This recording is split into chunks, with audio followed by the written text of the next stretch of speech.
Bueno, muy bien. Fíjense ahí en la implementación cómo vimos, cómo pasar a C ese primer algoritmo de búsqueda, el más simple de todos que vimos hasta ahora, que es el de la búsqueda lineal. ¿Sí? Ahí lo implementamos, ¿sí? Y vimos cómo trabajar con eso. Una de las por ahí consultas o dudas que les puede surgir, nosotros hasta ahora vimos esta búsqueda lineal y por otro lado estuvimos trabajando con la búsqueda binaria. Vimos esa característica que la búsqueda binaria necesitamos que nuestro lote de datos, ¿sí? Esté ordenado. Entonces, la primera consulta o la primera duda que les puede surgir es, ¿valdría la pena ordenar primero para luego buscar? Bueno, eso va a depender, ¿sí? De la solución o el ámbito en el que nosotros tengamos que implementar la solución. Obviamente en este tipo de ejemplos, si nosotros cada vez que ejecutamos el programa, primero tenemos que ordenar y luego buscar, para ordenar, independientemente de que vayamos a ver algoritmos que ordenan, ¿sí? Lotes de datos, los vamos a ver, pero fíjense, para ordenar de alguna forma tendríamos que recorrer, ¿sí? Todos los elementos que nosotros tenemos y ordenarlos. Entonces de mínima estamos recorriendo y tocando, por decirlo de alguna forma, todos los elementos de nuestro array para ordenarlos. Y luego tendríamos que ejecutar la búsqueda.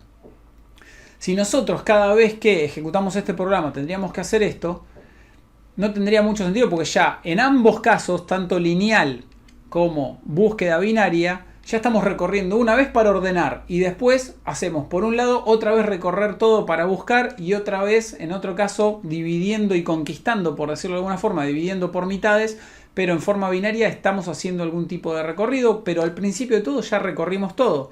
Sabiendo que al menos tenemos que recorrer todos nuestros elementos, en este caso no tiene mucho sentido que nosotros nos pongamos a ordenar en este tipo de programas. Pero imagínense otro escenario, que ustedes son un motor de búsqueda en Internet. Por ejemplo, Google. ¿Sí? Si ustedes trabajan como programadores en Google, ¿qué sucedería si tuviéramos, ¿sí? Nuestro lote de búsqueda, por decirlo? O sea, Google lo que hace es continuamente está indexando o viendo qué es lo que hay en Internet para que luego pueda salir en los resultados de búsqueda. Entonces, si cada vez que nosotros buscamos algo, Google tiene que buscar en un lote de datos desordenado, eso sería una cosa, ¿sí?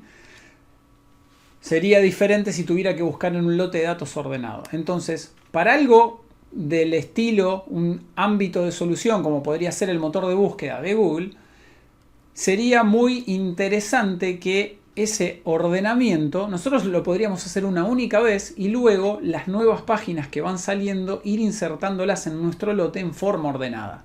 Entonces el orden, el tiempo que nosotros invertimos en ordenar no se realiza cada vez que tenemos que ejecutar una búsqueda, sino que lo hacemos una vez sola al principio, por decirlo de alguna forma. Entonces nosotros ya sabemos que nuestro lote inicial de datos lo ordenamos una única vez y después por cada una de las búsquedas que realizan los usuarios, ahí ya tenemos garantizado que nuestro lote, digamos, de datos está ordenado y podemos implementar otro tipo de búsqueda diferente. Entonces eso es un poco como para que se hagan la idea de que no siempre tenemos que estar ejecutando continuamente el ordenamiento de algo. Solamente vale la pena ordenarlo antes en el caso que nosotros podamos, entre comillas, amortizar o reutilizar ese orden que hicimos inicialmente más de una vez, ¿sí? Si no, hay que, digamos, balancear un poco y ver si vale la pena gastar el tiempo que va a insumir el recorrer todos los elementos para ordenarlos con respecto a directamente hacer la búsqueda sobre un lote desordenado, ¿sí? Si es algo que tenemos que hacer siempre y no podemos garantizar ese orden de ninguna manera. Muy bien, vamos ahora a ver otro ejemplo de búsqueda lineal. Es la misma búsqueda lineal que vimos recién con los números, pero ahora la vamos a ver con strings. Vamos al escritorio. Bueno, muy bien. Y en este ejemplo, como decíamos, vamos a implementar la búsqueda lineal ahora en strings y vamos a ver qué diferencia hay, qué es lo que sucede aquí. Obviamente estamos partiendo de la base del programa que hicimos en el ejemplo justamente el anterior. Este es el código que teníamos en búsqueda lineal. Les digo una cosa, este código tiene un error.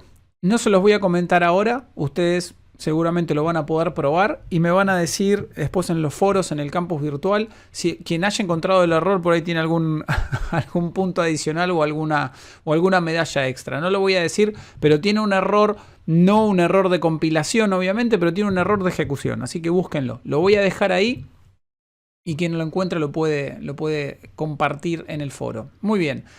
Utilizando este programa como base, vamos a hacer una búsqueda similar con strings. Yo me tomé el trabajo de ya crear una carpeta que se llama búsqueda lineal string. Básicamente copié y pegué el template y fíjense, nada más que para no tener que escribir esto, estos nombres como elementos, ya los tengo definidos ahí.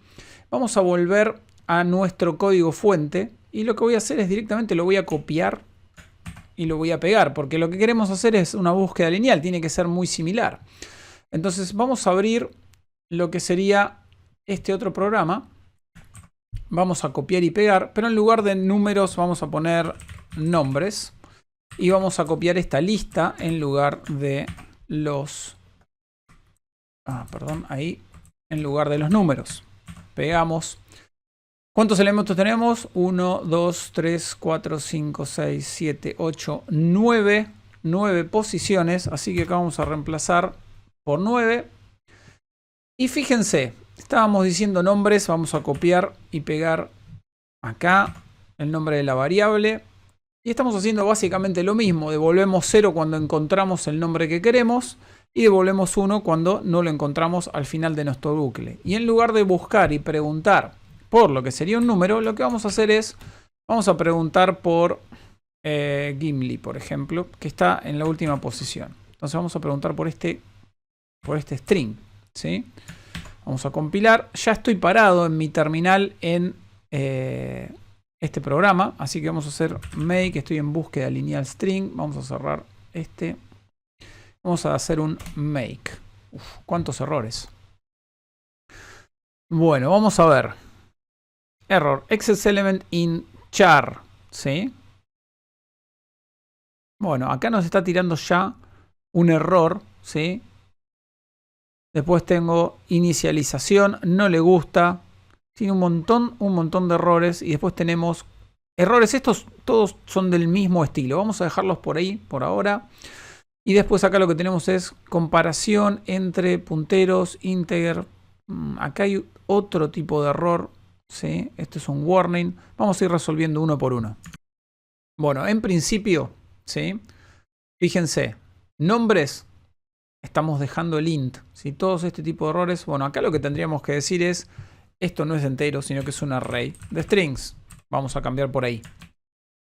Ahora, recuerdan que string, si nosotros ahora volvemos a compilar, voy a borrar todos estos errores y volvemos a compilar, nos va a tirar en algún punto que no reconoce string, ¿sí? Ahí tenemos. Dice algo con string, unknown type name string, did you mean stdin. Está intentando reconocer. ¿Qué es lo que nos faltó? Bueno, nos faltó agregar en este lado dprod. Entonces, nuevamente vamos a borrar en nuestra, perdón, no ahí, sino en nuestra terminal abajo. Vamos a hacer un clear y vamos a hacer un make y veamos qué sucede ahí. Bueno, bastante mejor. Ya nos sacamos todos los errores que tenían que ver con los strings y los nombres, que tenía que ver con esto, con no haber definido correctamente el array de nombres. Seguíamos manteniendo el int de lo que copiamos y pegamos del ejemplo anterior. Fíjense ahora, nos tiene un warning. Obviamente esto es un error, no nos va a dejar ejecutar y compilar bien este programa, pero fíjense, está apuntando a lo que sería la comparación entre el valor que tenemos en nuestro array de nombres en ese ciclo del bucle y el string.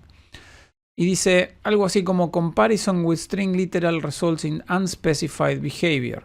Bueno, esto en realidad, si nosotros recordamos un poco cómo habíamos trabajado desde que empezamos con el manejo de strings y de chars, si bien utilizamos strings, el tipo string es un tipo que nosotros estamos definiendo. No tenemos los strings como tipo de dato fundamental en C, sino que estuvimos manipulándolo de alguna forma. Es una colección, un array de caracteres. O sea, no podemos hacer una comparación directa con el igual o con un símbolo con un string, sino que eso podríamos llegar a hacerlo con los chars o con los números, pero no podemos hacer este tipo de comparaciones. Si recordamos, nosotros en alguno de los ejemplos de la teoría anterior estuvimos trabajando, y en todo lo que en la materia misma, con algunas funciones. Recuerden que vimos que en C nosotros tenemos la posibilidad de utilizar funciones que ya están definidas. Hay una gran librería de funciones y había muchas funciones relacionadas con los strings, para ver la longitud de un string, para ver cuántos caracteres había en un string. Había muchas funciones que teníamos, no solo de esas, sino numéricas, para redondear, para hacer un montón de trabajos distintos. Es muy probable que tengamos una función que nos permita justamente hacer esto, comparar si una variable es igual o no es igual a un string que nosotros tenemos en nuestro programa. Así que lo que vamos a hacer ahora, voy a hacer Alt Tab y nos vamos a mover a lo que era la referencia de C, que esto también lo vimos en alguno de las materias anteriores, algunos de los videos. Estamos en el sitio cppreference.com. Lo estamos viendo en castellano. Para aquellos que lo estén viendo en inglés, recuerden que abajo van a tener un link a los idiomas, ¿sí? Yo podría volverme a lo que sería la pantalla en inglés, ¿sí? Para aquellos que lo están viendo en inglés, lo van a ver de esta manera. Van a ir hacia abajo y van a tener aquí abajo el link de español, ¿sí? Recuerden que esto primero que nosotros vemos aquí es la referencia de C++. Tenemos la referencia de C. Si hiciéramos clic en este título, veríamos solo reducido la referencia de C. ¿Qué queríamos hacer? Bueno, queríamos buscar a ver si contamos con alguna función que nos permita hacer alguna comparación, ¿sí?, de cadenas de caracteres. Entonces fíjense los títulos que tenemos. Tenemos conceptos del lenguaje, encabezados, soporte de tipos, un montón de cosas. Fíjense acá tenemos biblioteca de cadenas. Serían las cadenas de caracteres. Vamos a entrar ahí. En este caso, recuerdan que nosotros habíamos dicho que la versión en castellano de la documentación tenía algún tipo de problema. Vamos a elegir esta primera, se ve como medio raro acá, porque esto está traducido en forma automática. Vamos a hacer clic en el primer título y acá vamos a empezar a ver, ¿sí?, la referencia en castellano y una especie de introducción a todas las funciones que nosotros tenemos para manipulación y trabajo con cadenas de caracteres. Fíjense, tenemos funciones y acá como distintos tipos de subtítulos agrupadas como en su funcionalidad, ¿sí? Esto tiene que ver con clasificación del carácter, manipulación de caracteres. Fíjense, to lower, to upper. Estas son, convierte, fíjense, un carácter en minúsculas, convierte un carácter en mayúsculas. Lo que vamos a hacer es buscar a ver si hay acá algo que nos permita comparar, ¿sí?, o fijarnos si un carácter es igual a otro. Conversión, nosotros no queremos convertir. Cadena de manipulación, manipular cadenas, no. Fíjense, esto copia una cadena. Examen, bueno, esto podría ser, fíjense, devuelve la longitud de una cadena dada. Este lo habíamos utilizado en algún ejemplo. Y miren esta. Compara dos cadenas de caracteres, obviamente. strcomp. Vamos a ver esta. Entramos ahí. Y fíjense, compara dos cadenas de caracteres terminadas en null byte. La comparación se realiza lexicográficamente. Tiene dos parámetros, ¿sí?, una cadena y la otra cadena. La cadena, digamos, una cadena a las dos cadenas a comparar, por decirlo. Y dice, ¿qué es lo que nos devuelve el valor de retorno? Valor negativo si LHS es menor que RHS. LHS es la primera cadena. Entonces, devuelve negativo si la primera cadena es menor, 0 si es igual y positivo si es superior. O sea que no solo compara si es igual, sino que nos dice cuál es más grande que otra, por decirlo, cuál es mayor o cuál es menor. Vamos a utilizar esta cadena y fíjense que acá nos tiene que decir en algún lugar, aquí arriba, definido en el archivo de encabezado string.h. Entonces vamos a volver a el Visual Studio y lo que vamos a hacer es, en principio, vamos a incluir string.h, que es la librería que nosotros tenemos que utilizar para poder hacer la comparación. Voy a hacer Alt Tab nuevamente porque no recuerdo cómo se llamaba esta cadena. Bien. Acá no hay ejemplos. Fíjense que esto está como bastante escueto, la descripción de esta función en castellano. Voy a cambiar al inglés, ¿sí? Fíjense que acá tenemos algo más de información y ya tenemos en example, el ejemplo, tenemos algún ejemplo de cómo utilizar esto. Y acá ya vemos un primer demo en donde hacen la llamada a la función, que es muy similar a lo que nosotros querríamos hacer. strcomp y las dos cadenas, LHS y RHS. Muy bien. Nosotros sabemos, voy a volver ahora a lo que sería la versión en español. Pero fíjense que puede cambiar. Para quienes estén acostumbrados o puedan entender el lenguaje inglés, lo ideal es que lo vean en inglés. Fíjense que lo que vamos a hacer acá es volver a revisar el valor de retorno. Y es 0 si las cadenas son iguales. Y eso es justamente lo que nosotros estamos haciendo en nuestro programa. La función se llama strcmp. Entonces, en lugar de hacer esto en el if, ¿sí? Yo lo voy a dejar y lo voy a comentar. ¿Sí? Y lo que voy a hacer acá es copiar este if, pero voy directamente a hacer algo como lo siguiente. Voy a hacer el strcmp. ¿Y qué quiero comparar? Bueno, quiero comparar lo que hay en nombres, coma, directamente escrito el carácter que estoy buscando, ¿sí? Fíjense cómo convertí un if en donde intentábamos comparar nombres de i igual a Gimli. Ahora hay una llamada a una función. Estamos haciendo la llamada a la función dentro del if. Y recuerden que esta función, otra vez voy a hacer alt tab y vuelvo a la documentación, devuelve 0 si es igual, si las cadenas son iguales. Entonces esto es una función que retorna un entero, ¿sí? Entonces, ¿qué quiero hacer yo acá en el if?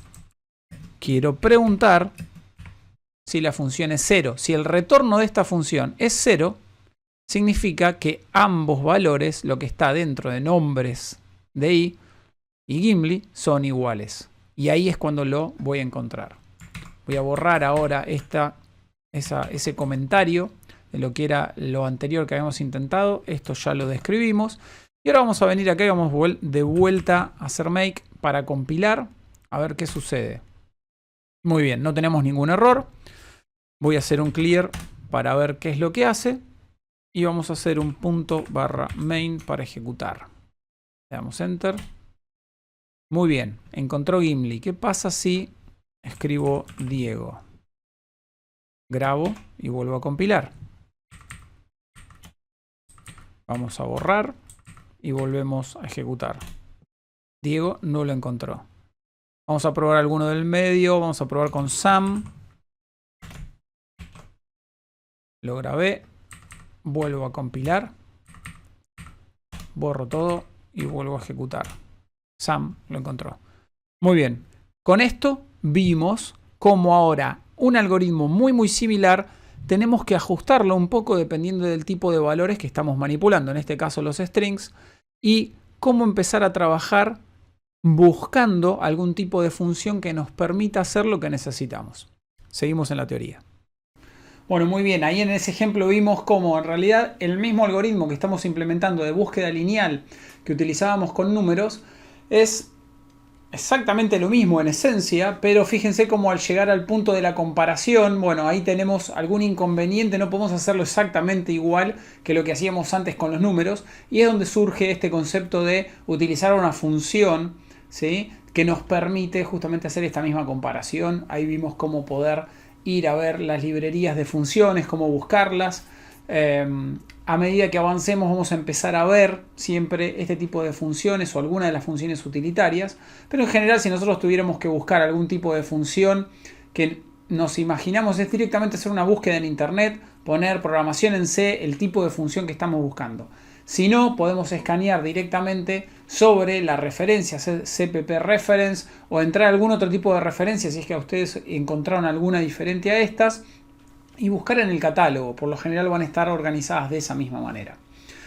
Ahora vayamos con este mismo concepto de la búsqueda lineal y vamos a utilizar una aplicación, si bien sigue siendo un ejemplo y no va a entrar en un detalle de funcionalidad óptima, por decirlo de alguna manera, vamos a empezar a explorar ahora cómo podríamos implementar una agenda de contactos y buscar sobre esa agenda de contactos con las herramientas que nosotros tenemos hasta ahora.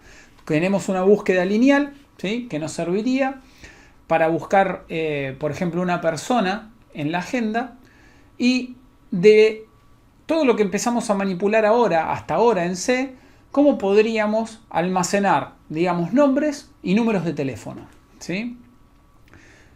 Nosotros hemos visto que una forma que podríamos usar o una estructura que podríamos empezar a utilizar es la de los arrays, ¿sí? Entonces nosotros podríamos tener la definición de un array de teléfonos, ¿sí? Y lo podríamos hacer de esta manera. Podríamos decir, estoy poniendo string ahí como para permitir no solo números, sino guiones, espacios, en el caso de, o paréntesis, cuando si quisiéramos utilizar alguna nomenclatura con otro tipo de caracteres que no sean números, ¿sí? Entonces directamente utilizamos un array de strings de teléfonos. Podríamos a su vez, ¿sí?, también utilizar otro array para los nombres.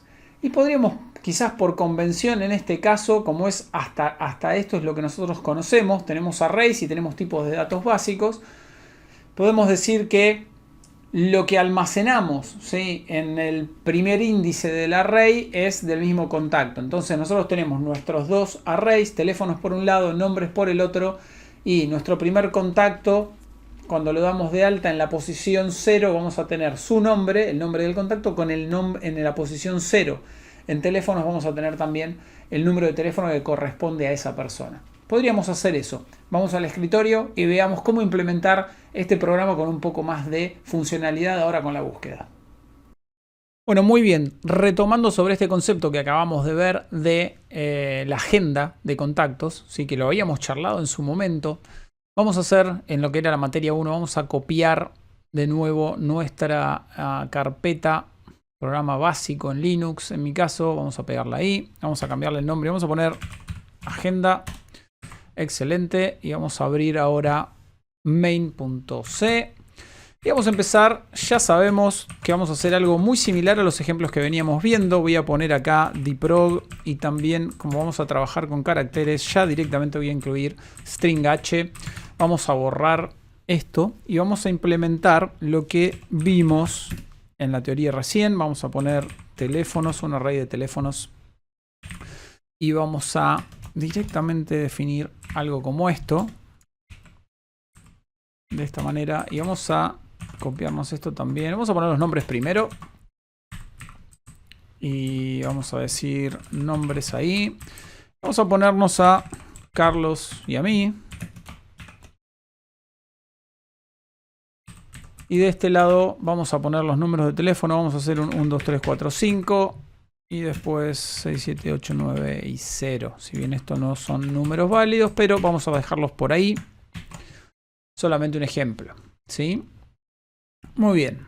De esta forma estamos definiendo dos arrays. En este caso empezamos a trabajar con cierta estructuración en los datos. O sea, fíjense, nosotros queremos trabajar, definir una agenda. Tenemos nombres y teléfonos como mínimo en esta agenda. Tenemos dos personas en la agenda. Y ahora vamos a volver a hacer algo similar a lo que habíamos hecho en la búsqueda lineal. Si vamos a buscar a una persona, ¿sí? Fíjense, si recordamos esto, directamente lo voy a copiar. Vamos a ahorrarnos algunos pasos. Voy a copiar este programa, ¿sí? Tenemos dos personas nada más en la agenda. En este caso vamos a dejarlo ahí. Voy a seguir utilizando el strcomp, ¿sí?, la comparación. Y voy a decir si el nombre, seguimos teniendo la misma variable, supongamos que queremos buscar a Diego, ¿sí? Encontré, y vamos a poner algo como el número de teléfono. Vamos a imprimir también el número de teléfono y vamos a ponerle el valor ahora, ¿sí?, del número de teléfono. ¿Dónde está el teléfono? En la variable teléfonos. Teléfonos. ¿Y en qué posición? En la que encontramos también, ¿sí?, el nombre Diego. Fíjense que estamos manteniendo una correlación. Carlos está primero y el primer número es el que correspondería a Carlos. Diego está primero y el segundo, y el segundo número es el que le corresponde a Diego en ese caso. Así que de esta manera estamos implementando nuestro programa de agenda. Así que vamos a movernos ahora a la agenda. Vamos a compilar. Muy bien, sin problemas. Borremos y ejecutémoslo a ver si encuentra a Diego y qué es lo que hace. Muy bien, lo encontró y devuelve el número de Diego. Si nosotros cambiamos esto a Carlos, debería también estar funcionando. Vamos a compilar nuevamente. Vamos a borrar para que quede claro. Main, y también encontró Carlos. Ahí estamos.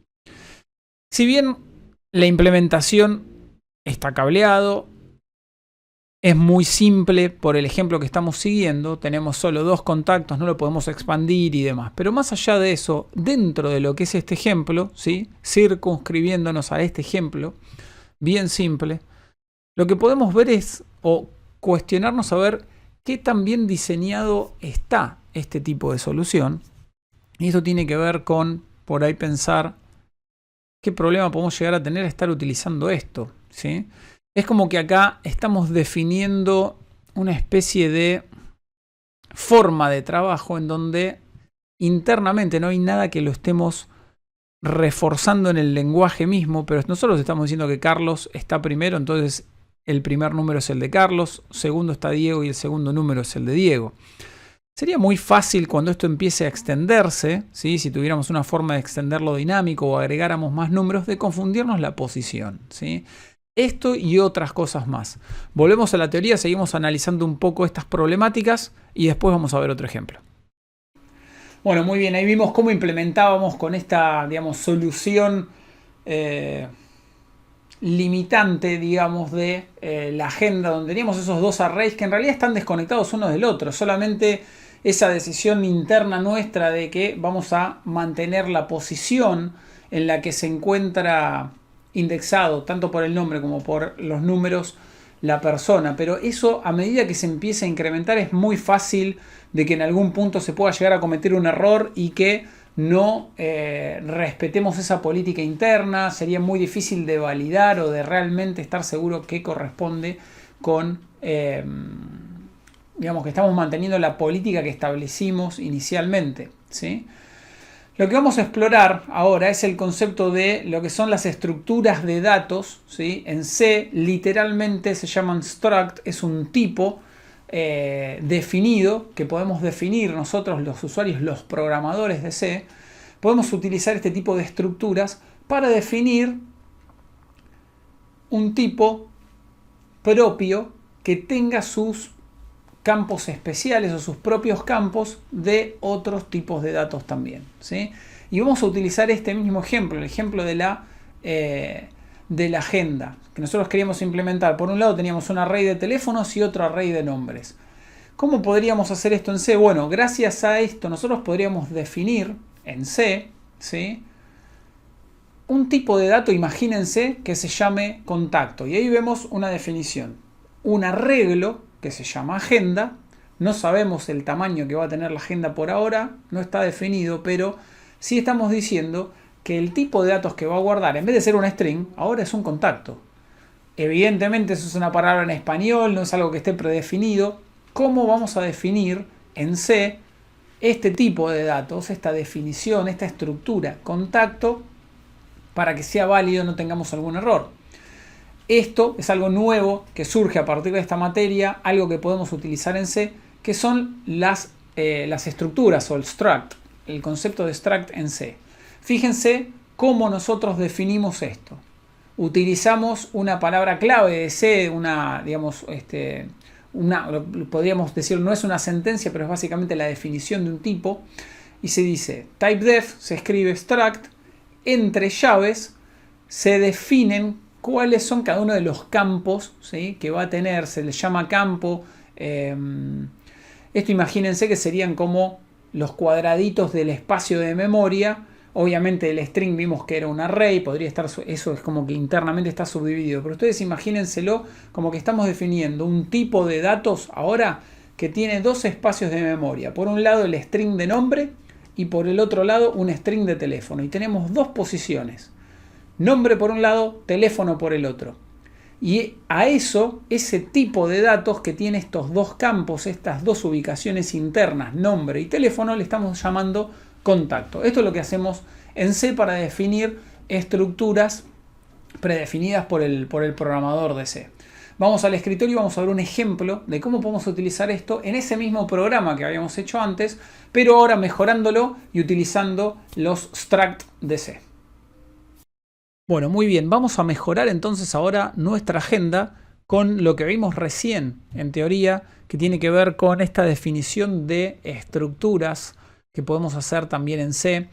Vamos a dejar este ejemplo, vamos a hacer clic ahí, vamos a copiar esta carpeta, así no pierdo esa versión original. Vamos a poner agenda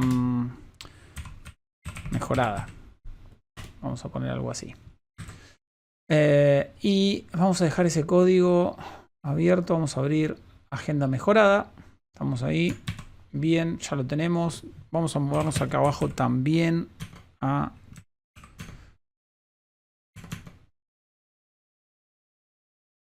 perdón, me estoy equivocando, agenda mejorada, ahí estamos.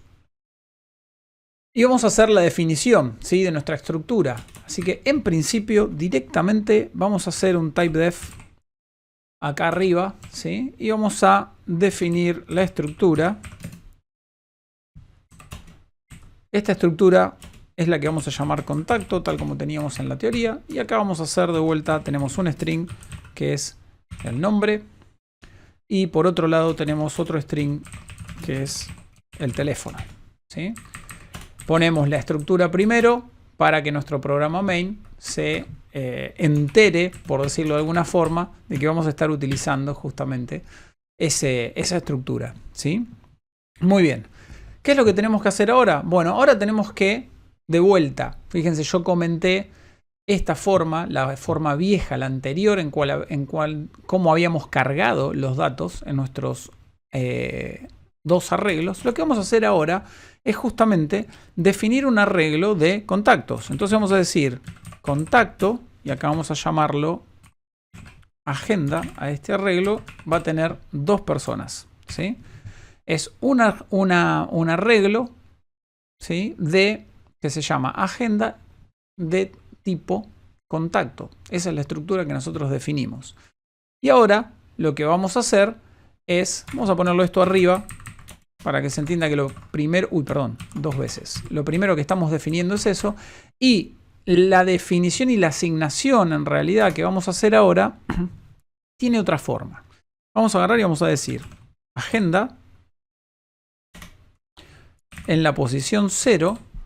Y fíjense, esto es algo nuevo de sintaxis que vamos a aprender ahora relacionado con las estructuras. ¿Cómo hacemos para establecer en la primera posición el contacto Carlos con su número de teléfono? Vamos a hacer punto nombre y a eso le vamos a asignar el valor de Carlos, punto y coma, y luego hacemos lo mismo, agenda en la posición 0, pero vamos a utilizar teléfono, ¿sí? Y ahí vamos a poner el número de teléfono de Carlos, en este ejemplo 1, 2, 3, 4, 5. Y vamos a hacer lo mismo con Diego. Voy a copiar y pegar esto. Diego va a estar en la posición 1. Vamos a cambiar eso. Y acá vamos a poner Diego.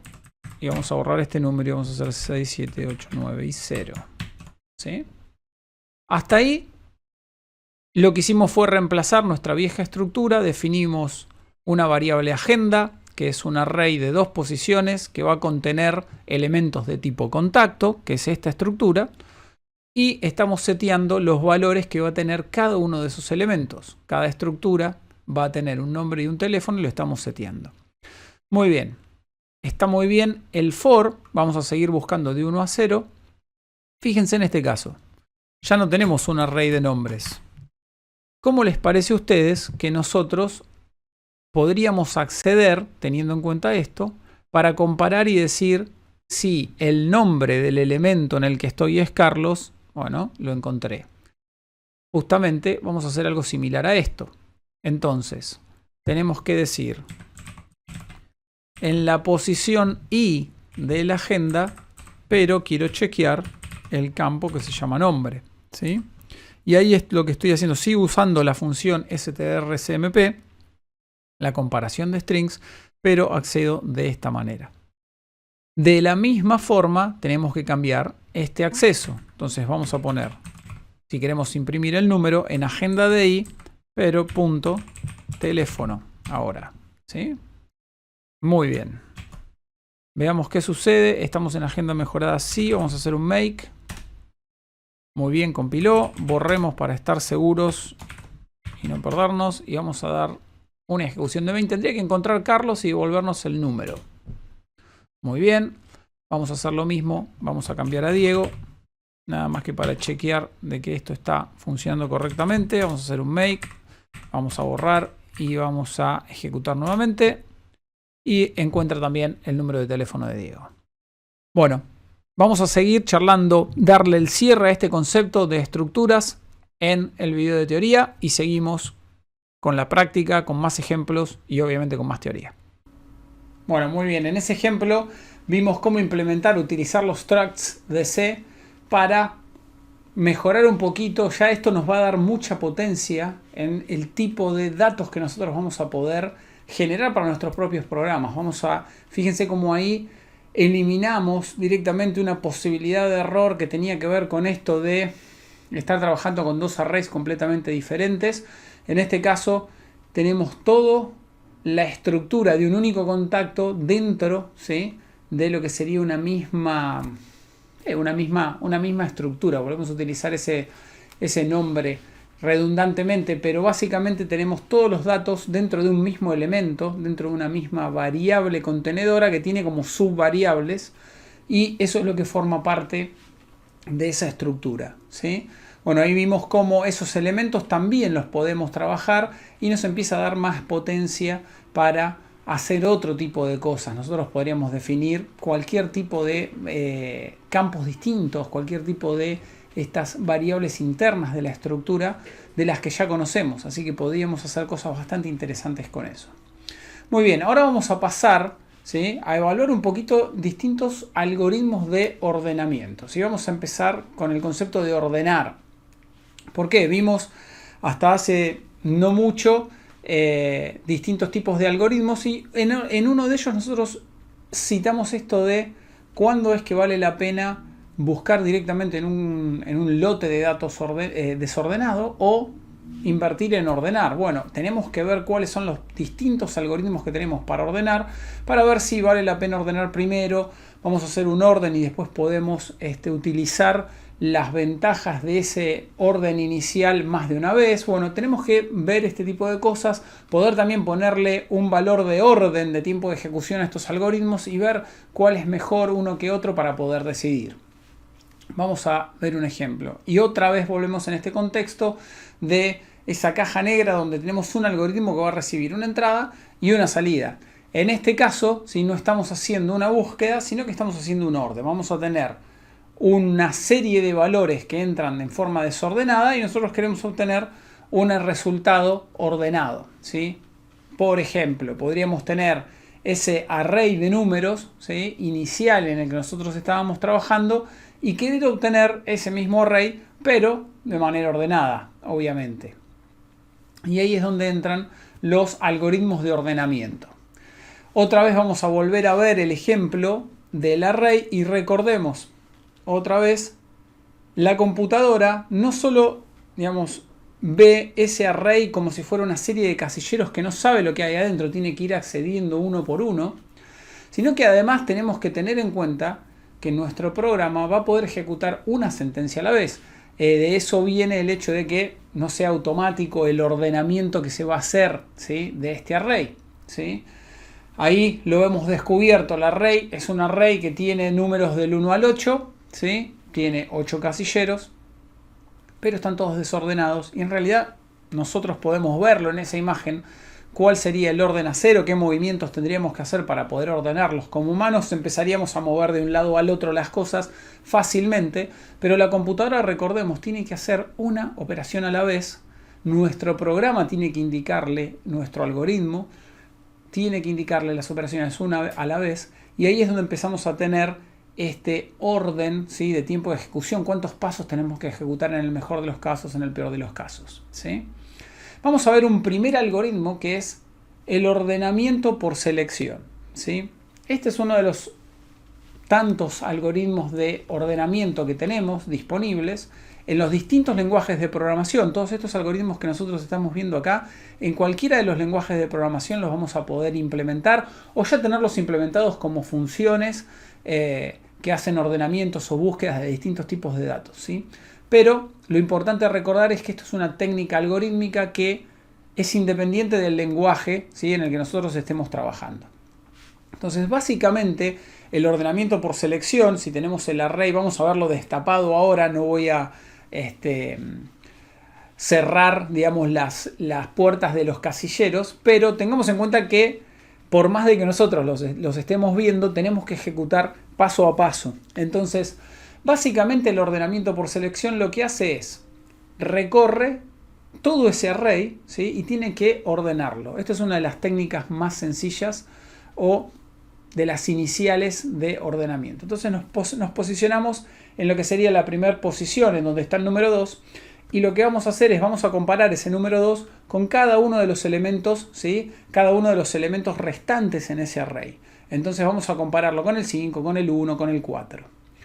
¿Y cuándo vamos a hacer algún tipo de operación? Bueno, la operación básicamente se basa en, estoy posicionado en un casillero y quiero ver si está ese casillero ordenado con respecto a cada uno de los otros elementos. Entonces estoy parado en el primer casillero, en el 2. Y arranco ahora con el que le sigue, el 5. ¿El 2 es menor que el 5? Sí. Entonces la relación entre esos dos elementos está ordenado. Voy a mirar el siguiente casillero, el 1. El 2 con respecto al 1. ¿El 2 es menor al 1? No, es al revés. Por lo tanto, ahí tendría que reordenar ese 2 con el 1. ¿Qué es lo que hace el algoritmo? Bueno, toma el 1, ¿sí?, y lo pone en el lugar del 2 y agarra el 2 y lo pone en el lugar del 1. Yo sigo posicionado en mi primer casillero porque es el que estoy ordenando y sigo posicionado en el elemento comparado, que es la posición en la que antes estaba el 1, que ahora va a estar el 2. Y sigo con el 4, con el 8 y voy comparando en el que estoy parado en este momento. Estoy tratando de ordenar el primer casillero y lo comparo con cada uno de los casilleros que siguen, y si tengo que reordenar hago lo que sería un enroque, por decirlo, hago lo que en inglés se llama un swap, cambio un elemento por el otro, ¿sí? Entonces, una vez que yo ordeno, en este caso el 2 cambia, fíjense cómo el 1 podría venir a reemplazarlo. Ahora lo que vamos a hacer es, de este mismo array, vamos a empezar a ver cada uno de los pasos que estaríamos realizando. No nos vamos a detener en este momento exactamente en el código. El código lo vamos a ver después, pero quiero que veamos la cantidad de pasos que tendríamos que hacer y qué es lo que va pasando en la computadora con este algoritmo de ordenamiento. Estamos en lo que sería el primer bucle o el primer ciclo, el primer recorrido. Estamos ordenando lo que sería el primer casillero. Fíjense, la flecha roja apunta al primer casillero del 2.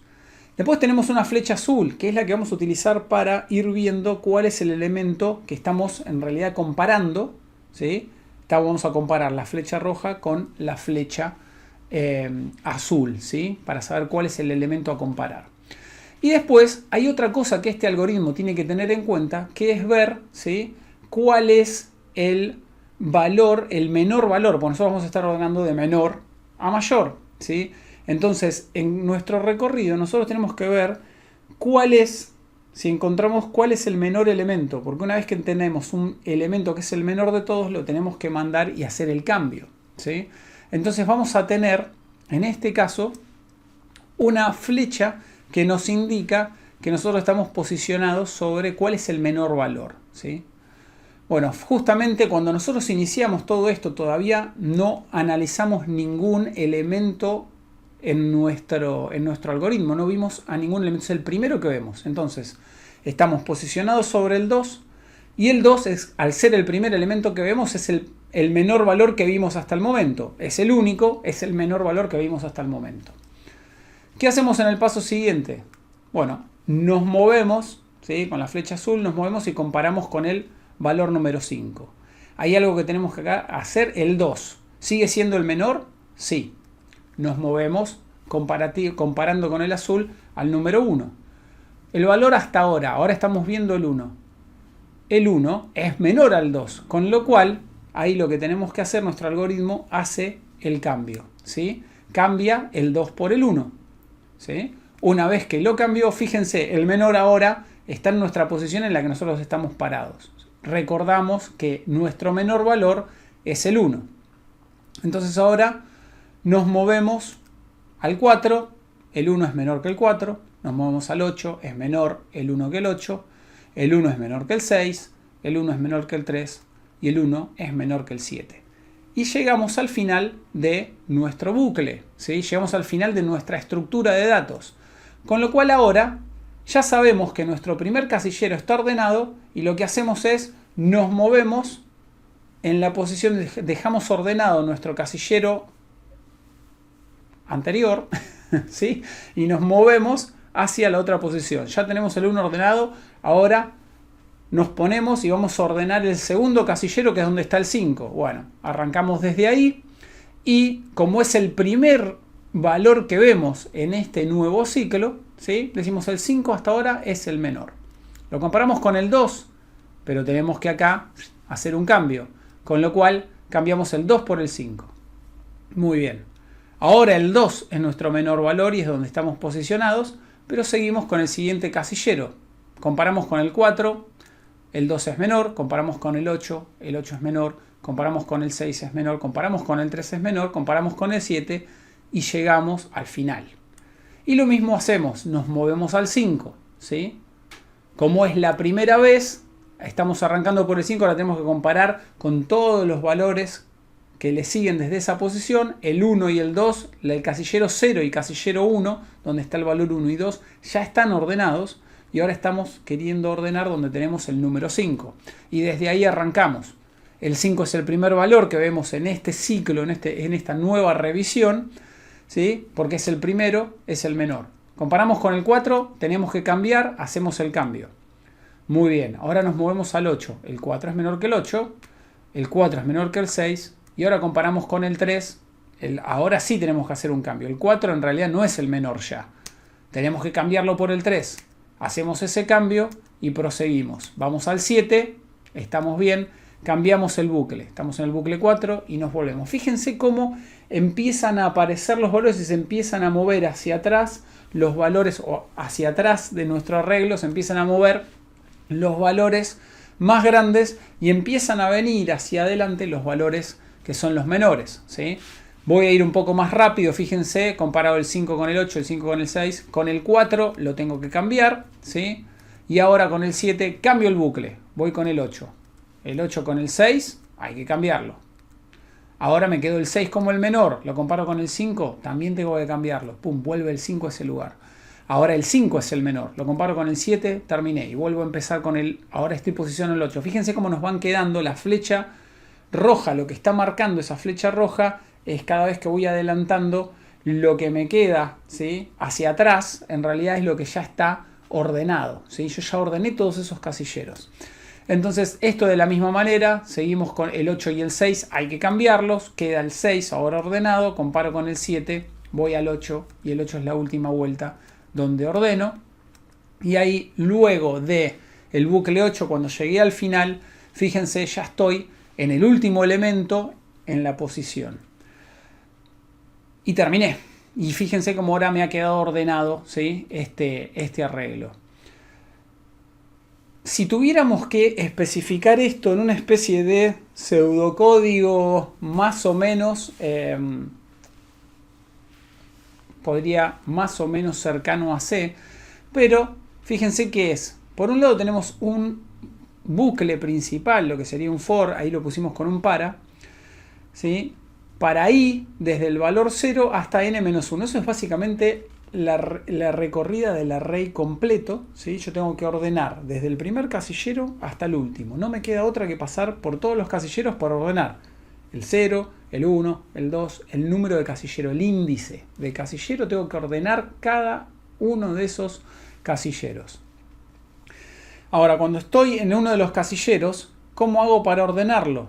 Fíjense que el primer paso es encontrar el menor número entre los casilleros en el que estoy posicionado y el último casillero, ¿sí? Desde el que estoy posicionado hasta el último. Básicamente ese es otro bucle anidado, ¿sí?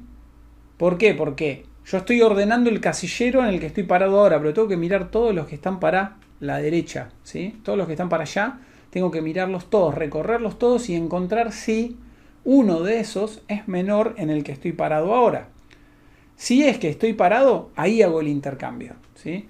Fíjense que de esto, en realidad tenemos el para primero, lo que definimos como podría ser un nombre de función, que es encontrar el menor entre el que estoy parado y todos los demás, es otro bucle ahí adentro. Desde donde estoy hacia el final tengo que encontrar el menor, tengo otro bucle para recorrer todo. Y después intercambiar es en realidad un paso relativamente simple. Ahí no hay un bucle, es sacar una variable de un lado, ponerla acá y esta misma ponerla para este otro lado. Con esto ya tenemos un dato, ¿sí? Ahí vemos el dibujo de lo que serían los casilleros tapados y con los subíndices. No importa el valor de n en ese caso, n puede ser 7 o 8 en realidad, como veíamos tenemos 8 casilleros en el ejemplo, pero podría ser mucho más grande.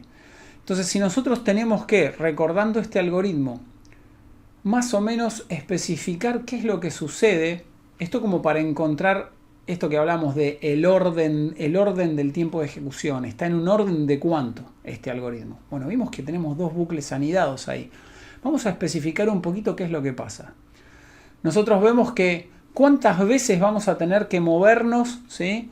Inicialmente por los casilleros. Bueno, sabemos que al menos una vez tenemos que posicionarnos en todos los casilleros para ordenar cada uno de ellos. Pero yo me posiciono en el primer casillero, arranco en el primer casillero y después tengo desde ese casillero hacia todos los otros volver a recorrerlos para compararlo y ver si es menor a cada uno de esos para ver si intercambio o no intercambio. Entonces tengo un primer ciclo donde voy a tener que recorrer todos. Después a eso voy a tener otro ciclo, ese ya lo ordené, me muevo uno y tengo que recorrer todos menos uno. Tengo que ir porque recién ya ordené el anterior, pero ahora estoy parado acá y tengo que otra vez recorrer. Entonces tengo más, fíjense, más n-1, más n-2 y así hasta que llegó al final, ¿sí? Pero fíjense cómo se repite la n bastante en los distintos términos.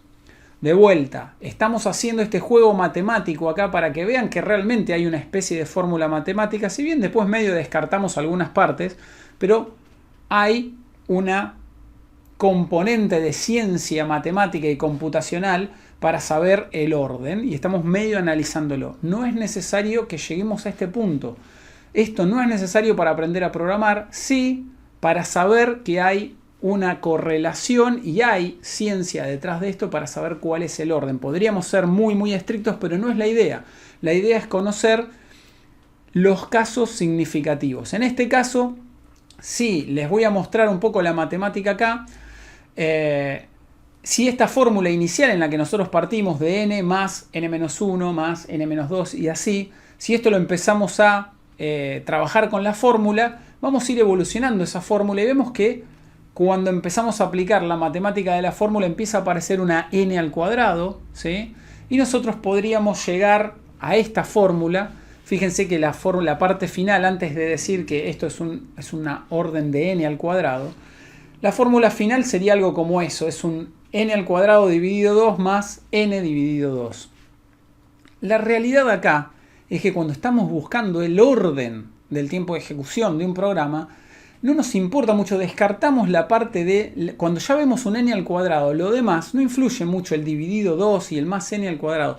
Lo más importante acá, ¿cuál es el factor determinante en esa fórmula? Es el n al cuadrado, el tener que hacer n por n, ¿sí? Tenemos que recorrer todo el lote de solución, ¿sí? Y por cada vez que recorremos cada elemento de ese lote de solución, estamos otra vez recorriendo también la n. Sí, obviamente se va reduciendo el número, pero a medida que n crece, esa es un poco la idea, estamos recorriendo. O sea, tenemos un bucle dentro de otro anidado.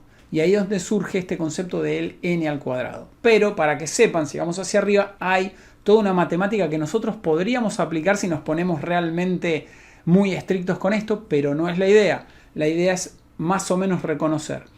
Lo importante en este caso, como yo les decía anteriormente, ¿se acuerdan que les dije cuando encontramos un problema que lo que hace es parte la mitad del problema y la descarta porque ya sabe que la solución va a estar, hay que buscarla por una de las mitades nada más, estar descartando de a mitades cada vez? Bueno, eso tiende a ser un algoritmo logarítmico, ¿sí? Estamos en logaritmo de n, es mejor que un logaritmo de n o en este caso n al cuadrado.